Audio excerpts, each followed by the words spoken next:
Very exciting stuff. I think we're pretty much ready to go here with this podcast. What the hell is a podcast? I mean, why don't you just tape it? What are you doing? You don't have to tape it these days, Frank. You just record it right onto the computer. And once we start recording, Frank, I'm going to need you to stop eating those crackers. It's incredibly annoying, and it's all anyone's going to be able to hear. So, Dennis and Dee Reynolds here. Inaugural podcast. We're talking technology today, the big T. Absolutely. Everyone's talking about technology these days because it's everywhere. Oh, it is. You can't escape it. You absolutely can't. So, Dee, tell us what you feel about technology. What's your opinion on it?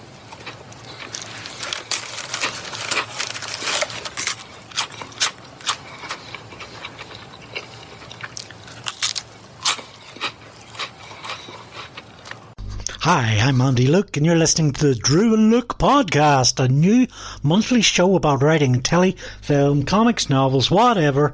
It's brought to you with help from the lovely folks at nerdgeist.com and patreon.com/Andy Luke.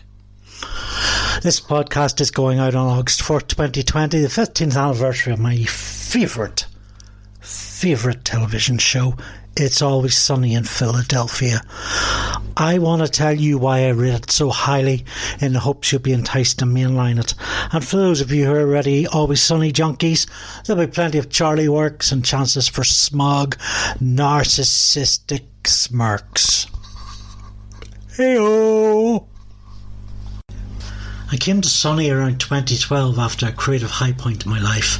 I was living in a row house in East Belfast, a neglected area with a criminal element in squalor, having just been dumped by my girlfriend.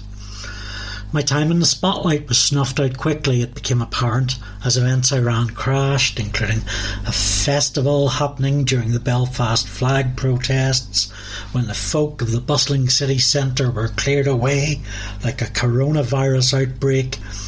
Elsewhere, vehicles were hijacked and burned, many were injured in riots, petrol bombs, plastic bullets. Where?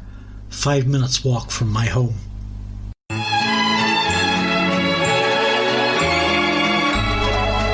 I was watching Always Sunny shortly before its season aired, while dodging an eviction notice and squatting, then moving to a house in the next street which had no heating or hot water, but did have woodworm. Word of mouth got around to me about Always Sunny, and perhaps I was looking around as Peep Show would have been coming to an end about then. Problem was, it's an American show and Friends, ha ha ha ha ha ha ha ha ha ha.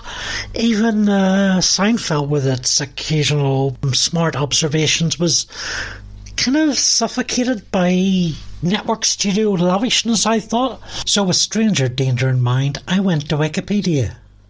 The series follows the exploits of the gang, a group of narcissistic friends who run the unsuccessful Irish bar Paddy's Pub in South Philadelphia.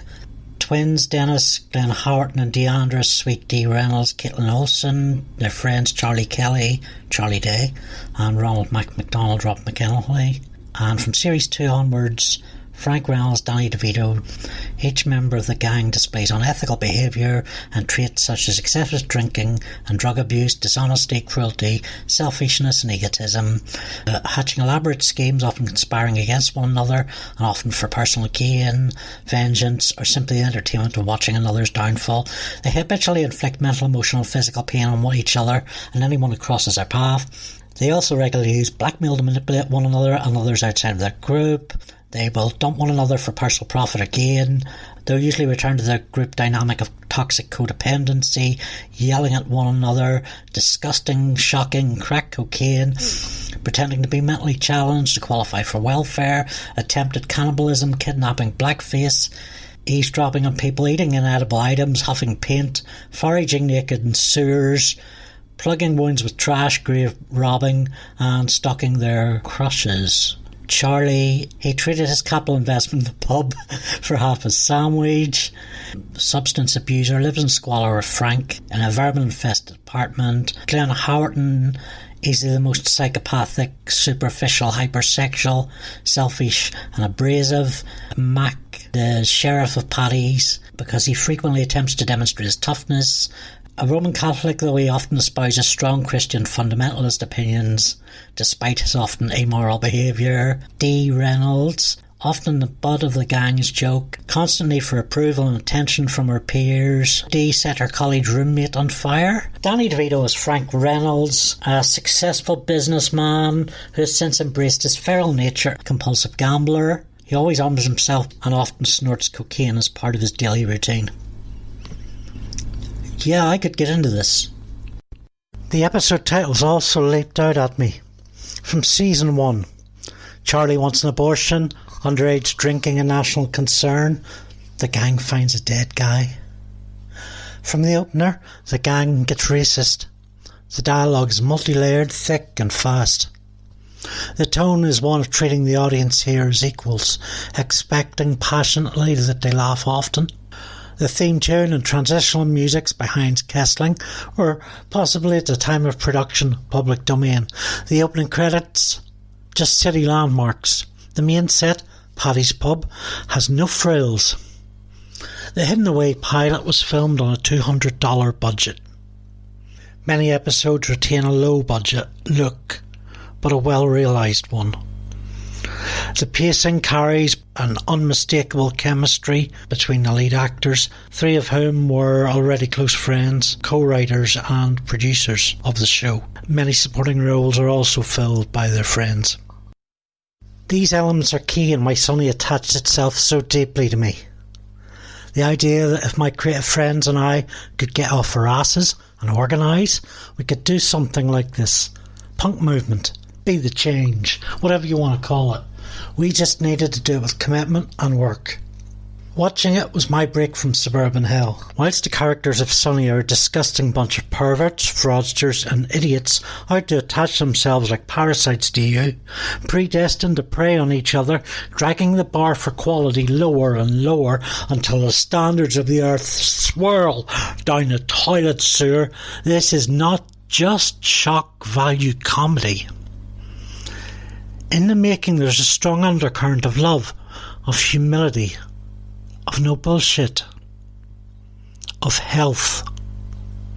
And these virtues reach the audience, inclusively uniting them in opposition to the miscreants, although each character allows for a little bit of empathy.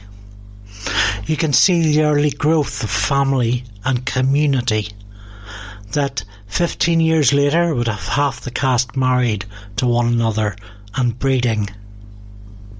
We heard you guys have a anything goes type situation here. Could we get a couple glasses of milk? What? No, you can't have milk. No. Come on, man. Oh, you know what? Get out of here. Could you guys go over there for a second? Yeah, we gotta talk for a second. If you could. What are we gonna do? I did not see this coming. We cannot have the McPoyle brothers in here creeping everybody out, bro. What if Charlie comes in here, man? He sent him to jail. They may be planning to stab him. They bang each other, and they Dennis. bang each other. They bang each other's... All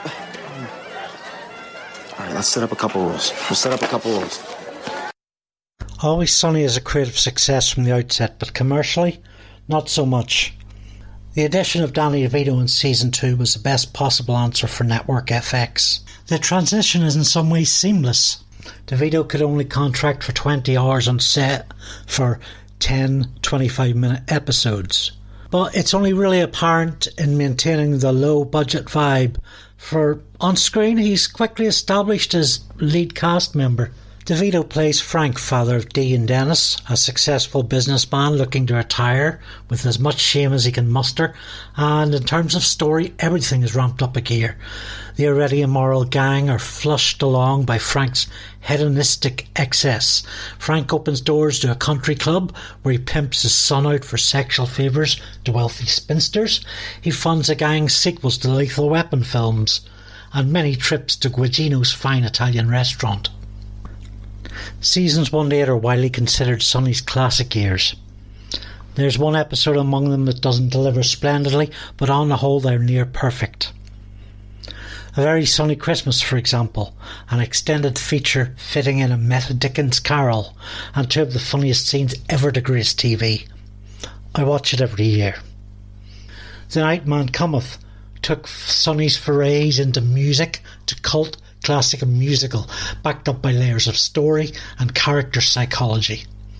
The series shares a trait with my other favourite televisual, The Wire in how all the details matter, because no line is wasted here, no matter how off the cuff the delivery. Mac's insecure hard masculinity and homophobia recurs to slowly reveal a gay man in denial. Dennis may be a serial killer from lines included drop by drop from episode 1. Dr. Zimmerman! Excuse me? Dr. Albert Zimmerman, the old bastard who ran the Nitwit farm. He'll know where Froggy is. I'll find him. I'll find the frog kid. Yeah, go find him. I'm gonna find him. I'm not sure I understand what's happening. I'm schizophrenic. Dee, I swear you would be of more use to me if I skinned you and turned your skin into a lampshade. Or fashioned you into a piece of high-end luggage. I can even add you to my collection. Are you saying that you have a collection of skin luggage? Of course I'm not, Dee. Don't be ridiculous. Think of the smell. You haven't thought of the smell, you bitch! Now you say another word and I swear to God I will dice you into a million little pieces. That reference is pretty overt. There are a number of early episodes that tell that many of these character developments aren't written episode by episode, but are in place from the beginning. Yet the gang's constant shallow, petty fights serve as a disguise for more considered backstage thoughtfulness. Part of this seeding occurs through the wonderful supporting cast, often victims of the core group's behaviour. The waitress and the lawyer, whose names no one remembers, Mac's vinegary mother and his father, a supremely intimidating felon. Charlie's mother, sweetness and sugar, who hides a rampant sexual deviancy. Priest Matthew Mara, whose proximity to the gang results in a fall from grace and loss of health worthy of the character of Herr Starr in Preacher. By the time season 9 rolled around, I'd found what I wanted. A new home in a peaceful area, a best friend, girlfriend, and a new settled outlook on social relationships. I shifted from making comics to full prose, writing 5 days a week. I'd been vocally opposed to poetry as a form, yet began to dabble and find significance. And the gang? Dee still wanted to be an actress. Dennis continued to deny he was a sexual predator. Charlie felt he had a good chance with the waitress. Mac was still the toughest man in Philly, with his future in God's hands, and Frank was still Frank, an opportunistic sleaze. As television series grow, characters change and soften, yet Sonny's lead antagonists are not your friends. They remain immovable in their prejudices and delusions. Change does come in Frank's suicide attempt and Mac's eating disorder, but these things are temporary. The gang become harder, as exemplified by Dee's increasing physical viciousness. With much dignity and grace, we've come to talk to you about the Best Bar Award. Now, in the past, our group has not paid you any attention. But now we are prepared to pay you what you deserve in attention, if you get my drift. I don't. Ponder lettuce and shrimp. Excuse me? He's inviting you out to lunch, Bozo. You gonna go or not? Yes or no? Actually, it's 3:30 in the afternoon. I've already eaten. Stickhead doesn't want a second lunch. He's being offered lettuce and shrimp. He doesn't want to eat Eat lunch. once a day. Hey, everybody, I had food. All right, you know what? I am out of here. I don't need this limp dick telling me whether my bar's cool, okay? No. No spitting. No spitting. There's near consensus a high-quality streak runs through the first 130 episodes. 130 episodes. Despite this, Sonny holds few awards or nominations.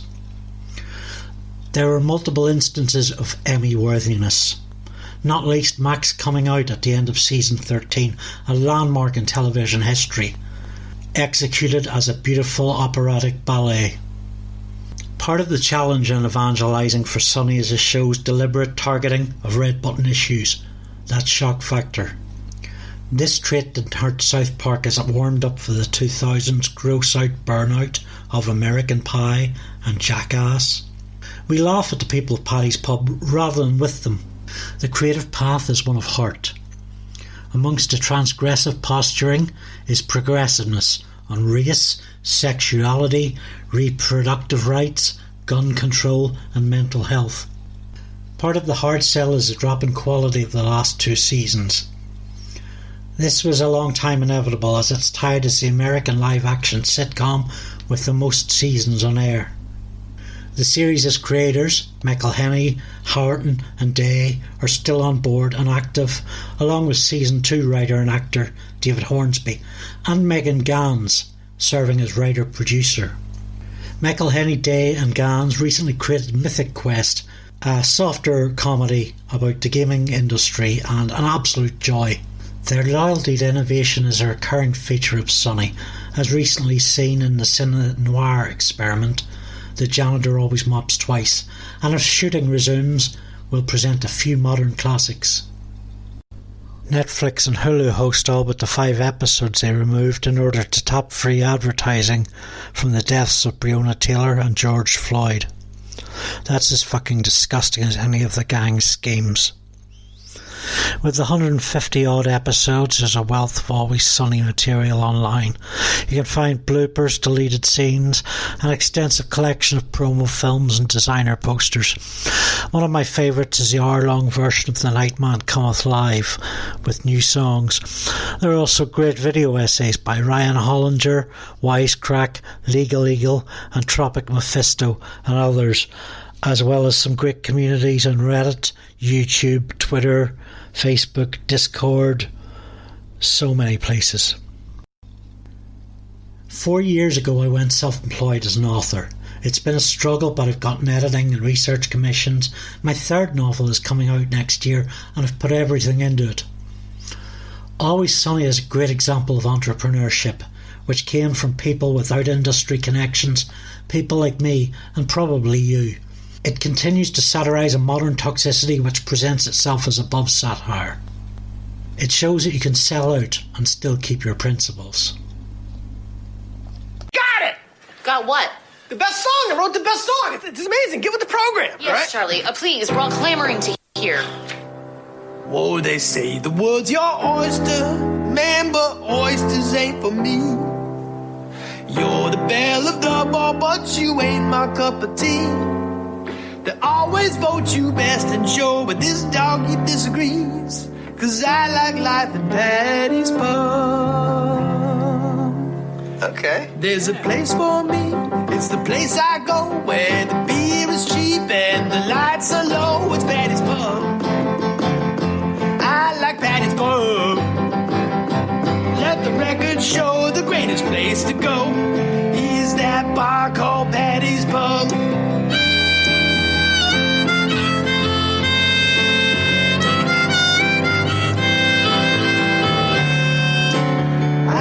Life in Patty's Pub. Well.